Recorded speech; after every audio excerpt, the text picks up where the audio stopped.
नमस्कार दोस्तों। 19 जनवरी 1990 की रात को इस देश के अंदर कुछ लोगों के साथ वो हुआ जिसकी कल्पना करने मात्र से ही आपकी रूह कांप जाएगी। 19 जनवरी 1990 ये वो तारीख थी जब आज़ादी के बाद जवाहर टनल के उस पार लाखों लोगों को विस्थापन का दर्द झेलना पड़ा और ना चाहते हुए भी उन्हें टनल के उस पार से इस पार आना पड़ा। जवाहर टनल वो रास्ता जो जम्मू को कश्मीर से जोड़ता है, पर उस दिन ये रास्ता शायद किसी सरहद की तरह हो गया था जिसके जरिए लाखों कश्मीरी पंडित अपनी जान बचाकर कश्मीर से जम्मू के शरणार्थी कैंपों तक पहुंचे थे। किसी देश में शायद ये पहली बार हुआ होगा जब उस देश की बहुसंख्यक आबादी को ना चाहते हुए भी इस कदर अपना घर बार छोड़ने पर मजबूर होना पड़ा होगा। आखिर उस दिन ऐसा क्या हुआ जिससे रातों रात कश्मीरी पंडितों को अपना घर बार छोड़ने पर मजबूर होना पड़ा? वो कौन लोग थे जिन्होंने कश्मीर में अलगाववाद की आग को बढ़ावा दिया? और 1987 के कश्मीर इलेक्शन में आखिर ऐसा क्या हुआ जिसने कश्मीर में मिलिटेंसी को पनपने दिया? आगे बढ़ने से पहले दोस्तों हमारे चैनल को सब्सक्राइब कर लीजिए। मैं हूं आयशा और आप देख रहे हैं रियल फैक्ट्स विद आयशा। तो चलिए दोस्तों जानते हैं कश्मीरी पंडितों के विस्थापन की वो कहानी जिसका दर्द आज भी वो लोग झेल रहे हैं। कट्टरवाद की ये कहानी शुरू होती है राजनीति से और इस कहानी का सबसे पहला किरदार है फारूक अब्दुल्ला, जिन्होंने साल 1982 में अपने पिता शेख अब्दुल्ला की मृत्यु के बाद कश्मीर में मुख्यमंत्री पद की शपथ ली। साल 1983 में फारूक अब्दुल्ला की नेशनल कॉन्फ्रेंस यानी एनसी इंदिरा गांधी की कांग्रेस के खिलाफ चुनाव में उतरी और जीत भी हासिल की। साल 1984 के लोकसभा चुनावों में फारूक अब्दुल्ला और इंदिरा गांधी की कड़वाहट और बढ़ गई और इस कड़वाहट का नतीजा था साल 1984 में कश्मीर का सत्ता परिवर्तन। फारूक अब्दुल्ला के जीजा गुलाम मोहम्मद शाह ने नेशनल कॉन्फ्रेंस के 13 विधायकों को तोड़कर और कांग्रेस के 26 विधायकों के साथ मिलकर फारूक अब्दुल्ला को सत्ता से बाहर कर सरकार बनाई। इस सत्ता परिवर्तन का कश्मीर के लोगों ने विरोध किया और कश्मीर में धरने प्रदर्शन भी हुए। कश्मीरी पंडितों पर वायलेंस का सबसे पहला मामला सामने आया साल 1986 में, जब अयोध्या में राम मंदिर का ताला खोला गया, जिसके बाद अनंतनाग में कई कश्मीरी पंडितों और हिंदू मंदिरों पर हमला किया गया। उस दौरान कश्मीर में मंदिरों और मस्जिदों पर कई भड़काऊ पोस्टर्स भी लगाए जाते थे, जिसके चलते कश्मीर में सरकारी हिंदू कर्मचारी मास कैजुअल लीव पर चले गए। घाटी में माहौल बिगड़ता देख 7 मार्च 1986 को गुलाम मोहम्मद शाह की सरकार को बर्खास्त कर दिया गया और इस तरह आज़ादी के बाद पहली बार कश्मीर में राष्ट्रपति शासन लागू किया गया। कश्मीर का माहौल खराब करने में सबसे ज़्यादा जिम्मेदार रहे साल 1987 के विधानसभा चुनाव। इन चुनावों से ठीक पहले फारूक अब्दुल्ला ने कांग्रेस से हाथ मिला लिया, जिसके चलते घाटी के लोगों की नज़रों में फारूक अब्दुल्ला गुलाम मोहम्मद शाह के बाद दूसरे ऐसे नेता बन गए जिन्होंने कांग्रेस के आगे समर्पण कर दिया। और ऐसे में नेशनल कॉन्फ्रेंस और कांग्रेस के गठबंधन के सामने मुस्लिम यूनाइटेड फ्रंट यानी MUF एक ताकतवर राजनीतिक पार्टी बनकर उभरा, जिसने इस गठबंधन की मुश्किलें और बढ़ा दी।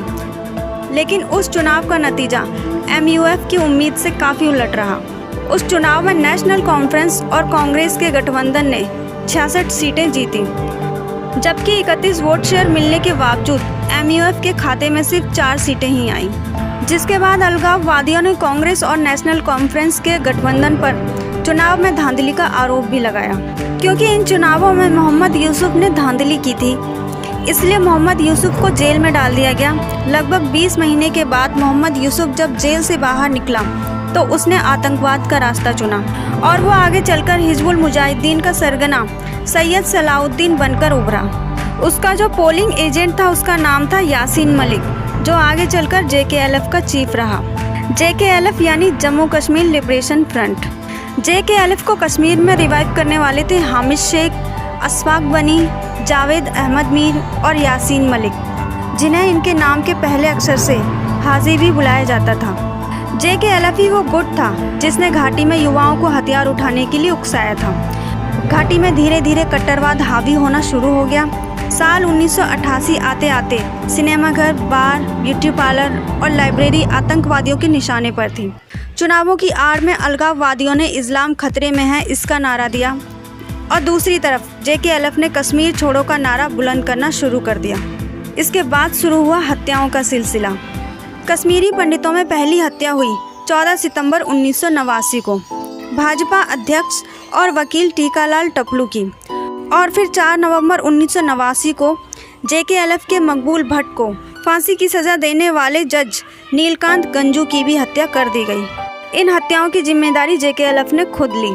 उस वक्त मस्जिदों में, सड़कों पर, गलियों में हर तरफ एक ही नारा दिया जाता था, रालिब गालिब चालिब, जिसका मतलब था हमारे साथ मिल जाओ या फिर मरो और भाग जाओ। आलम यह था कि 8 दिसंबर 1989 को तत्कालीन VP सिंह की सरकार में गृह मंत्री मुफ्ती मोहम्मद शहीद की बेटी का अपहरण JKLF के आतंकवादियों ने कर लिया, जिसके एवज में सरकार को ना चाहते हुए भी JKLF के 5 आतंकवादियों को छोड़ना पड़ा। उस वक्त घाटी में सरकारी नौकरी करने वाले कश्मीरी पंडित और IB के अधिकारी भी उग्रवादियों के निशाने पर थे। हालात इतने ज़्यादा खराब हो चुके थे कि 4 जनवरी 1990 को हिजबुल मुजाहिदीन की ओर से उर्दू अखबार आफ्ताब में एक विज्ञापन छापा गया, जिसमें लिखा था कि कश्मीरी पंडित यहाँ से चले जाएं, नहीं तो अंजाम बहुत बुरा होगा। खैर, घाटी में बिगड़ते हालात को देखते हुए 19 जनवरी 1990 को जगमोहन को फिर से जम्मू और कश्मीर का गवर्नर नियुक्त किया गया, जो पहले 1984 से 1989 तक भी जम्मू और कश्मीर के गवर्नर रह चुके थे। फारूक अब्दुल्ला ने इस फैसले के विरोध में मुख्यमंत्री पद से इस्तीफा दे दिया और इंग्लैंड चले गए। जगमोहन की नियुक्ति कश्मीर में अलगाववादियों की उड़ान की किरकिरी बन गई, और इस नियुक्ति के बाद कश्मीरी पंडितों पर हमले और भी तेज हो गए। कश्मीरी पंडित 19 जनवरी 1990 की उस रात को कयामत की रात की तरह याद करते हैं। 19 जनवरी 1990 की रात को कश्मीर के लोग कश्मीर से निकलकर death to India, death to काफिर ये वाले नारे लगाते हुए न सिर्फ बढ़ना शुरू हुए, बल्कि उस रात को 9 बजे मस्जिदों के लाउड स्पीकर से कश्मीरी पंडितों को कश्मीर से जाने की धमकी भी दी गई। कश्मीरी पंडित अपने घरों में बैठकर ये तमाशा देख ही रहे थे कि अचानक लोगों की भीड़ उनके घरों के बाहर मशालें लेकर नारे लगाते हुए इकट्ठी हो गई। लेकिन अभी तो पूरी रात बाकी थी। इन लोगों ने कश्मीरी पंडितों के घरों को चारों ओर से घेर कर न सिर्फ उनकी एग्जिट ब्लॉक कर दी, बल्कि इन लोगों ने उनके घरों के बाहर पोस्टर्स भी लगाए कि तुरंत कश्मीर खाली करो वरना मरने के लिए तैयार रहो, और हाँ, अपनी बीवी और बच्चियों को छोड़कर जाना। इतना नीचे गिर गए ये लोग और डेथ टू इंडिया और डेथ टू कश्मीरी पंडित के नारे लगाने लगे। कश्मीरी पंडितों के घरों को जलाया जा रहा था, उन्हें मारा जा रहा था, और उनकी बहन और बेटियों को अगवा कर उनका रेप और उनकी हत्या की जा रही थी। कश्मीरी पंडित संघर्ष समिति के सर्वे के मुताबिक साल 1990 से 2011 के बीच 399 कश्मीरी पंडितों ने अपनी जान गंवाई। इनमें से 75% कश्मीरी पंडितों ने शुरुआती साल 1990 में ही अपनी जान गंवाई, और इसी वजह से 19 जनवरी 1990 को कश्मीरी पंडित रातों रात कश्मीर छोड़ने पर मजबूर हो गए थे। सरकारी आंकड़ों के मुताबिक कश्मीर छोड़ने वाले कश्मीरी पंडितों की संख्या 2.5 लाख से लेकर 4 लाख के बीच आंकी जाती है। सरकार ने कश्मीरी पंडितों को यह आश्वासन दिया कि उन्हें 3 महीने के अंदर कश्मीर में वापस बुला लिया जाएगा, लेकिन वो इंतजार कभी खत्म नहीं हुआ।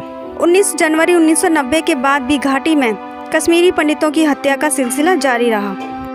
कश्मीरी पंडितों को घाटी छोड़ने के बाद भी काफ़ी बुरे हालात में रहना पड़ा। जम्मू कश्मीर की पुनर्वास विभाग की साल 2000 की रिपोर्ट के मुताबिक इन कैंपों में रहने वाली महिलाओं की हालत काफ़ी ख़राब थी। इन महिलाओं पर फिजिकली और मेंटली दबाव बहुत ज़्यादा था। संघर्ष में अनाथ हो चुके बच्चों के रिश्तेदारों के हाथों उनके उत्पीड़न के कई मामले भी सामने आए। साल 1990 से 1997 के बीच लगभग 800 पंडित बच्चे मनोवैज्ञानिक रोग से ग्रस्त पाए गए। खैर, विस्थापन के बाद कश्मीरी पंडित परिवारों ने जम्मू और दिल्ली में रहना शुरू किया, और फिर धीरे धीरे रोजी रोटी के लिए देश के दूसरे कोनों में भी अपना बसेरा बनाना शुरू कर दिया। लेकिन पिछले 30 सालों से इन्हें इंतजार है उस घड़ी का जब इनके कातिलों को सज़ा मिलेगी और ये अपने घर बेखौफ होकर वापस लौट पाएंगे, और फिर से सर उठा के उन्हीं गलियों में चल सकेंगे जहां कभी उनका हंसता खेलता बचपन बीता था। हाँ, अब भले ही प्रेजेंट गवर्नमेंट इस बारे में बात कर रही है और इसको लेकर कदम भी उठा रही है, तो अब उम्मीद जगी है कि इन लोगों के लिए शायद कुछ हो। बाकी दोस्तों, मैं उम्मीद करती हूँ कि सरकार जल्द से जल्द इन लोगों को इनके घर वापस भेज दे। और दोस्तों, आप लोग इस बारे में क्या सोचते हैं, अपने विचार कमेंट बॉक्स में हमें बताएं। वीडियो को लाइक और शेयर करें। जय हिंद, जय भारत।